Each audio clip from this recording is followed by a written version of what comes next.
Boa noite a todos, sejam todos bem-vindos.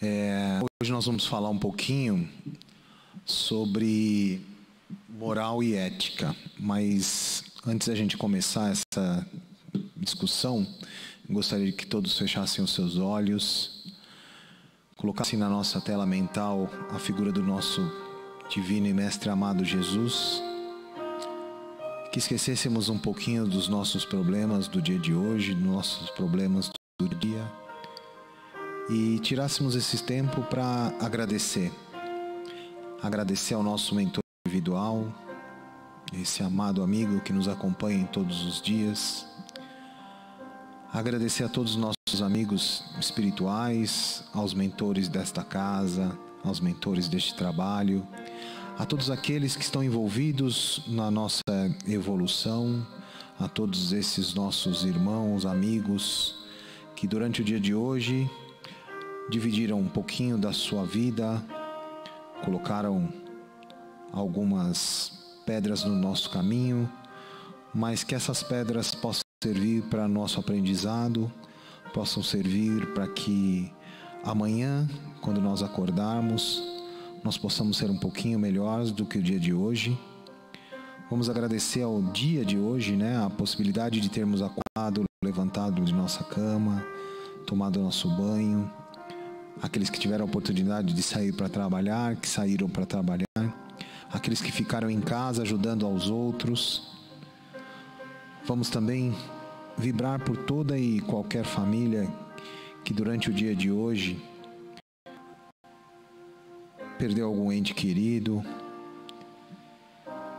está preocupado com algum ente que esteja internado no hospital, que nós possamos mandar as nossas melhores energias, que nós possamos, cada um de nós, doar aquilo que é mais importante para nós, a nossa energia, o nosso tempo, e que cada um desses que hoje perderam alguém, que hoje estão preocupados com alguém que esteja no hospital, que estes possam ser acolhidos pelo nosso Mestre Jesus e por todos aqueles que nos acompanham e que possam se sentir acalentados, que possam se sentir agradecidos.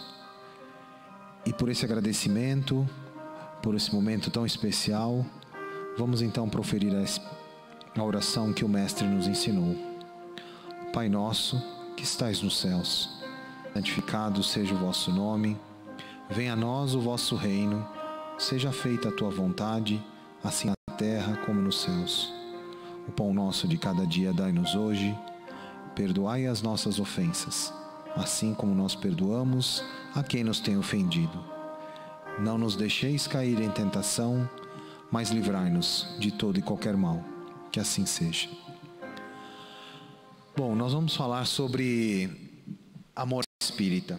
Quando a gente fala de moral, o que a gente pensa, O que nós pensamos sobre o que a gente pode fazer ou não pode fazer? E pensando assim, eu peguei uma frase que o Paulo de Tarso disse, que é: todas as coisas me são lícitas, mas nem todas as coisas convêm. Todas as coisas me são lícitas, mas eu não me deixarei dominar por nenhuma. Bom, a gente sabe que no nosso dia a dia, nós vivemos escolhas. A cada escolha, uma perda. Então, a cada vez que a gente escolhe alguma coisa, a gente está deixando de fazer alguma outra coisa. Só que também tem a moral, Se é o que eu estou fazendo é certo, se o que eu estou fazendo é errado, se isso convém, se não convém. Aí tem uma regra universal que eu achei no Livro dos Espíritos, que diz o seguinte: a regra universal do proceder, a moral dos espíritos superiores, se resume como a do Cristo nessa máxima evangélica: fazer aos outros o que quereríamos que os outros nos fizessem. Isto é, fazer o bem e não o mal. Nesse princípio encontra o homem uma regra universal de proceder, mesmo para as suas menores ações. Então, durante o nosso dia a dia, durante tudo aquilo que acontece na nossa vida, Se nós pudéssemos, é muito fácil de ler o que está escrito aí, é muito fácil de falar o que está escrito aí.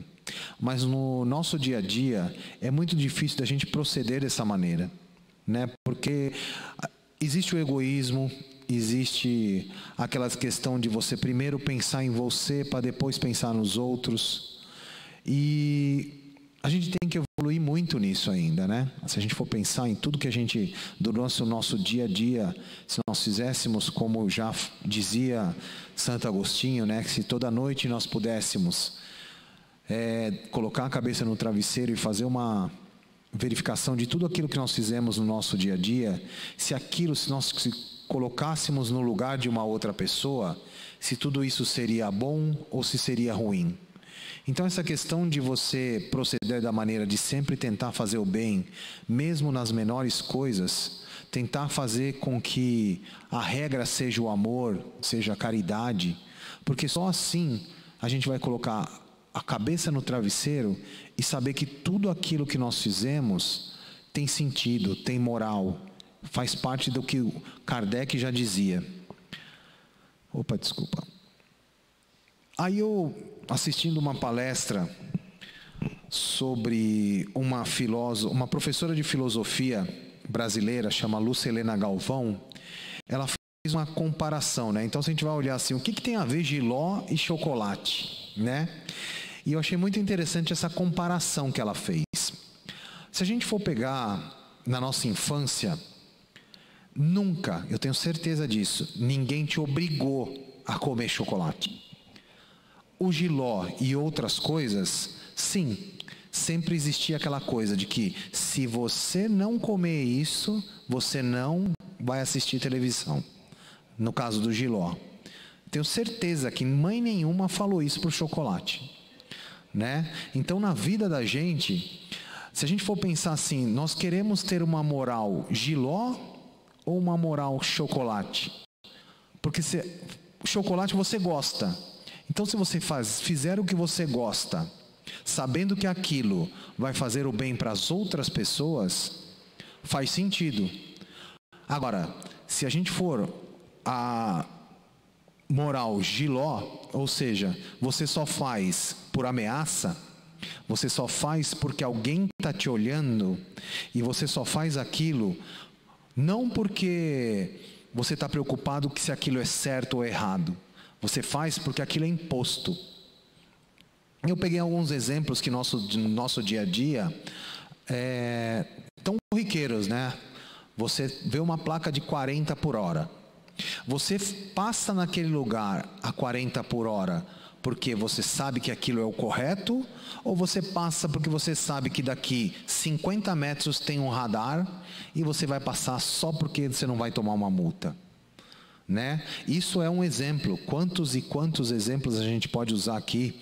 Eu estava lendo um livro do Cortella e ele colocou um exemplo de um industrial.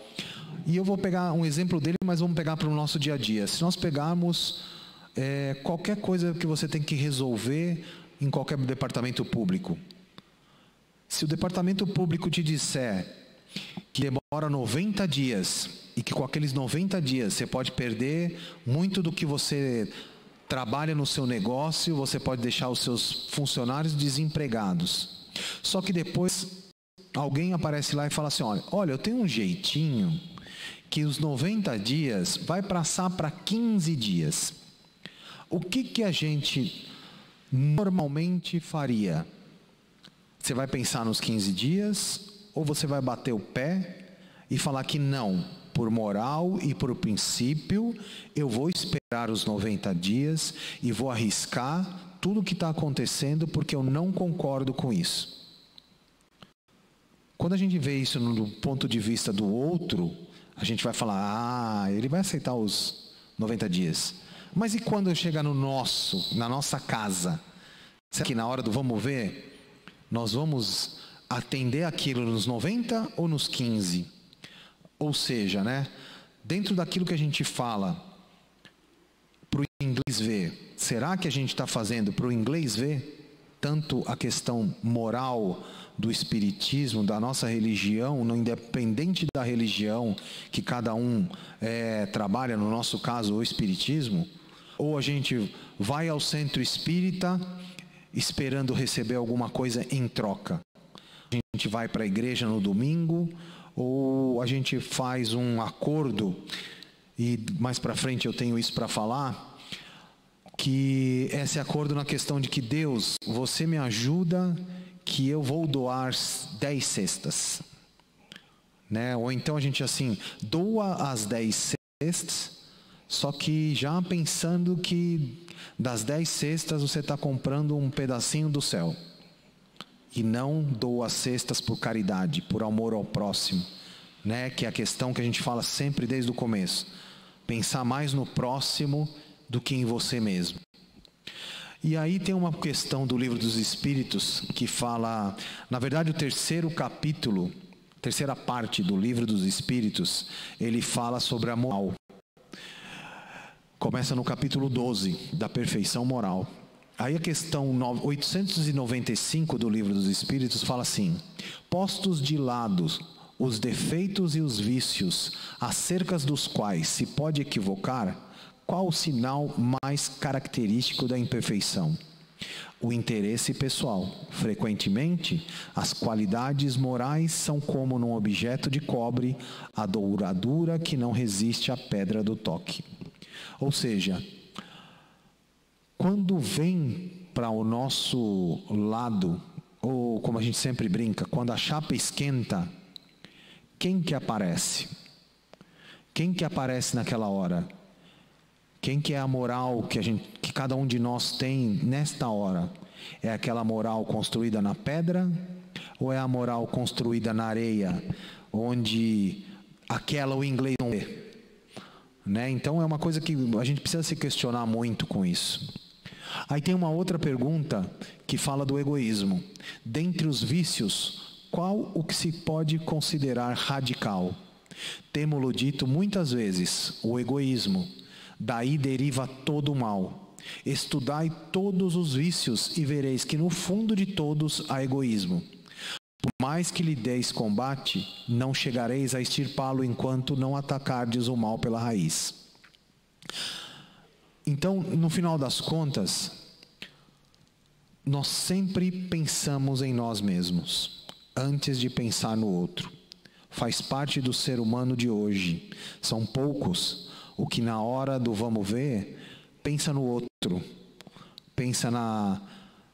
Primeiro ele pensa assim, como é que eu posso resolver esse problema que eu não tenho, que eu não vou sofrer algum sentido nisso. Aí eu vi um mito, que é o mito do anel de Giges. Esse anel, existia ele era um cuidador de ovelhas. E ele era conhecido dentro da aldeia dele por ser uma pessoa muito correta, muito certa naquilo que fazia. E um dia ele encontrou um anel, que quando ele virava esse anel para dentro da mão, ele ficava invisível. Nessa dele ficar invisível, aquela pessoa que na frente de todos era uma pessoa certa, correta, com a moral inabalada, começou a fazer todo tipo de falcatrua. Por quê? Porque ninguém o via. Então, as pessoas próximas deles ficavam pensando, bom, eu acho que ele é esperto ou eu acho que ele é burro se eu estivesse no lugar dele. As pessoas começaram a ficar com medo, porque se falasse que ele era esperto, beleza. Agora se falasse que ele era burro, ele podia usar o anel e aparecer contra essa pessoa e fazer algum mal. Então a gente tem que pensar de novo naquilo que a gente estava falando. Na frente dos outros e na frente daqueles que estão próximos, nós temos que ser a mesma pessoa que na hora que nós estivermos sozinhos, a nossa moral tem que ser a mesma, os nossos princípios têm que ser os mesmos. Nós não podemos simplesmente aproveitar que ninguém nos vê e mudar isso, porque isso, com certeza, alguém está nos vendo. E a mais importante, Deus nos vê. Deus sabe o que a gente faz. Então, na hora de que você voltar e a gente for cobrado, cada um de nós, né, na hora correta que nós voltarmos, e nós formos cobrados por aquilo que nós fizemos aqui, o que nós vamos levar? O que nós vamos explicar sobre todas as nossas escorregadas, sobre tudo aquilo de ruim? Que bom que nós fizemos também, né? Que no final das contas vai ser uma contabilidade entre o que foi feito de bom e o que foi feito de ruim. Então, que nós possamos, se tivéssemos o anel de Giges, ser iguais, invisíveis ou visíveis, porque só assim nós vamos servir de exemplo. O exemplo de bondade, o exemplo de caridade. Nós não vamos virar um Chico Xavier, uma Madre Teresa de Calcutá do nada, né? Mas se cada dia nós olharmos para trás e vermos que nós evoluímos um pouquinho mais, e vermos que aquela pessoa que está ali atrás, a pessoa de hoje é um pouquinho melhor que essa do dia anterior, talvez a gente possa lá na frente ter essa moral inabalável. Aí eu peguei um texto, na verdade é um pedaço de um texto, né, de uma Rabi, que ela chama Rabi al-Adaiwa. Foi escrito em 800 depois de Cristo. E ela fala assim, ó, por que eu peguei esse texto primeiro? Porque quando a gente fala dessa moral, que a gente fala de tudo isso, muitas das vezes a gente tenta negociar com Deus, como eu já falei, né? A gente tenta de alguma maneira pedir as coisas, ou então fazer com que as coisas venham, mas a gente não sempre tem alguma coisa em troca, né? A gente tenta fazer, é o que a gente sempre diz, né? Não deixeis que vejam a sua mão, a questão da mão direita e da mão esquerda, né? Aí ela fala assim, ó, uma parte de cima ela fala, Senhor, se eu te adorar por medo do inferno, queima-me no inferno. Se eu te adorar pelo paraíso, exclua-me do paraíso. Mas se eu te adorar pelo que tu és, não esconda de mim a sua face. Então é isso que nós temos que fazer. Nós temos que ser quem nós somos e tentar melhorar esta pessoa que nós somos. Muitas das vezes a gente fala sobre a questão, né, de conhecer, a questão de crescimento espiritual, de que nós somos crianças espirituais e que nós precisamos evoluir. E Allan Kardec já colocou isso, né? Reconhece está no Livro dos Espíritos. Reconhece seu verdadeiro espírita por sua transformação moral e pelos esforços que faz para dominar as más inclinações. Então nós temos que tentar todos os dias, de alguma maneira, melhorar, tentar lutar contra essas más inclinações, tentar lutar por tudo isso que a gente vê do egoísmo, do personalismo, de primeiro pensar na gente, para depois pensar nos outros. Se nós pudéssemos a cada dia pensar um pouquinho mais no outro, antes de nós, talvez a gente consiga evoluir um pouco mais. E essa chargezinha que eu peguei, acho que é um exemplo muito simples daquilo, né? E cada um de nós tem que pensar. Primeiro é a questão de não faço o que eu falo, faço o que eu falo, mas não faço o que eu faço o que eu digo, mas não faço o que eu falo, né? Não faço o que eu faço. Tá aqui, ó. A mãe e o pai brigando, toda envergonhada que o filho colou na prova, foi pego colando, que isso não é coisa de gente que moral, mas depois, fora daquilo, tá lá o pai e a mãe se gabando que conseguiu enrolar o guarda de trânsito. Quantas e quantas vezes, em algum momento, a gente não faz alguma coisa parecida? Né? Uma simples questão de falar para o seu filho, quando ele vai atender o telefone, que você não está em casa. Né? Quantas e quantas vezes isso não acontece? Quantos e quantos outros exemplos de que você fala, não pode falar palavrão, mas no trânsito, quando você está com seus filhos, alguma coisa acontece e escapa alguma coisa nesse sentido. Né? Que nós possamos, então, nos policiar com isso e lutar contra esse eu interior, que é isso que está aqui, né? nosso mundo externo, ou o que eu brinco, a foto do WhatsApp ou do Facebook, e o que na verdade cada um de nós é. Essa aqui na verdade é um retrato de Dorian Gray, que ele falava sobre isso, que do jeito que ele era e do jeito que ele se via numa pintura que ele fez. Então a necessidade de se conhecer, a necessidade de olhar para dentro de si a cada dia e conseguir de alguma maneira entender quem nós somos, cada um de nós. Quem nós somos, quais são as nossas virtudes, quais são os nossos medos, quais são os nossos pontos a serem melhorados, porque ninguém tem, não é um defeito, é um ponto a ser melhorado, que hora vai melhorar. Só que nós precisamos nos conhecer e assumir cada um desses pontos. Entender que o primeiro passo em qualquer problema é aceitá-lo. O primeiro passo para a gente conseguir melhorar é saber que nós temos alguma coisa que precisa de melhora. Porque se a gente não conseguir pelo menos aceitar isso, nós não conseguimos seguir em frente. Nós não conseguimos criar um plano de ação, criar alguma coisa que fala, não, nesse momento eu preciso melhorar isso. Nesse momento eu quero ver uma maneira de que eu possa parar de maledicência, parar de fazer ser estourado, parar de fazer alguma coisa que eu tenho certeza que as pessoas não gostam, né? E normalmente os espíritos, e na verdade Deus coloca isso na nossa vida, tudo aquilo que na verdade a gente não gosta nos outros, muitas das vezes é um espelho daquilo que nós temos dentro de nós, e é por isso que nós não gostamos. Então, se a gente conseguir de alguma maneira resolver isso e tentar fazer assim, é uma boa. Eu peguei essa foto só para eu lembrar do que eu vou contar. Uma história do monge, onde chegaram para esse monge, né, os que estavam sendo instruídos, e falaram: mestre, nós precisamos resolver o problema desse monastério. Esse monastério está todo quebrado. Esse monastério não tem mais como nós ficarmos aqui. E aí o monge falou: vocês têm razão, realmente esse monastério está muito detonado, isso aqui precisa resolver. Vamos fazer o seguinte então, à noite, vocês saiam daqui, desçam a cidade, roubem tudo aquilo que vocês puderem roubar. Roubem tudo.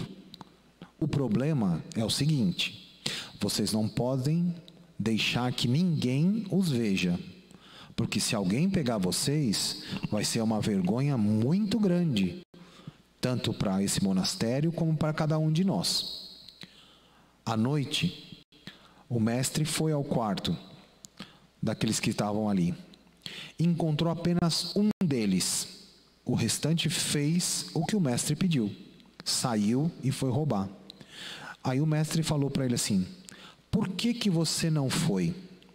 Ele falou assim: mestre, eu não fui porque eu estou me vendo.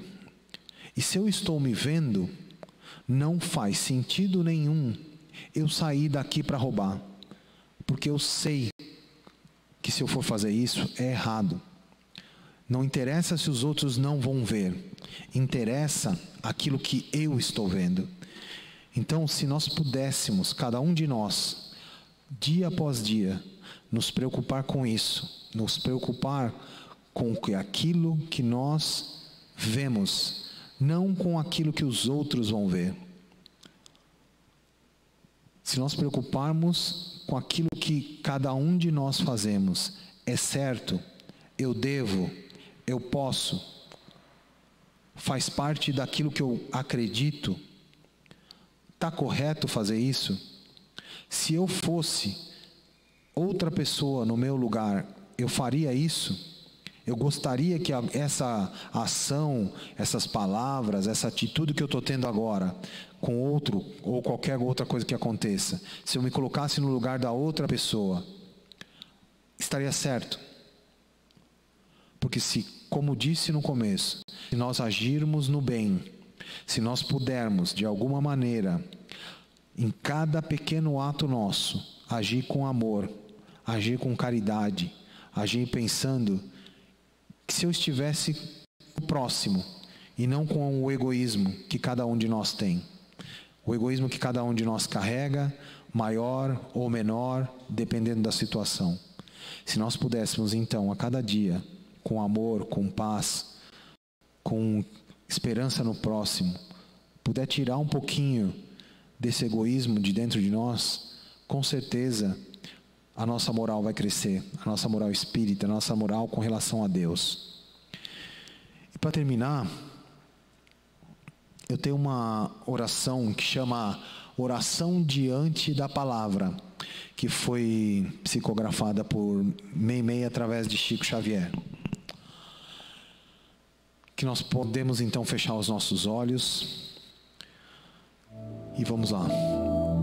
Senhor, deste-me a palavra por semente de luz. Auxilia-me a cultivá-la. Não me permitas envolvê-la na sombra que projeto.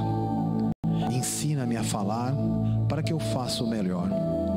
Ajude-me a lembrar o que deve ser dito e a lavar da memória tudo aquilo que a tua bondade espera se lance no esquecimento. Onde a irritação me procure, induze-me ao silêncio. E onde lavre o incêndio da incompreensão ou do ódio, dá que eu pronuncie a frase calmante que possa apagar o fogo da ira. Em qualquer conversação, inspira-me o conceito certo que se ajuste à edificação do bem, no momento exato, e faze-me vigilante para que o mal não me use, em louvor da perturbação. Não me deixes emudecer diante da verdade, mas conserva-me em tua prudência, a fim de que eu saiba dosar a verdade em amor, para que a compaixão e a esperança não esmoreçam junto de mim. Traze-me o coração ao raciocínio, sincero sem aspereza, brando sem preguiça, fraterno sem exigência, e deixa, Senhor, que a minha palavra te obedeça à vontade, hoje e sempre. Que assim seja, que cada um de nós possamos meditar um pouco sobre isso que foi dito aqui hoje. Como eu sempre falo, eu faço o evangelho para mim e a gente tenta passar aquilo para os próximos. Então que nós possamos raciocinar sobre isso, pensar sobre a moral, pensar sobre o amor e ser um pouco menos egoístas, um pouquinho a cada dia. Que assim seja. Muito obrigado.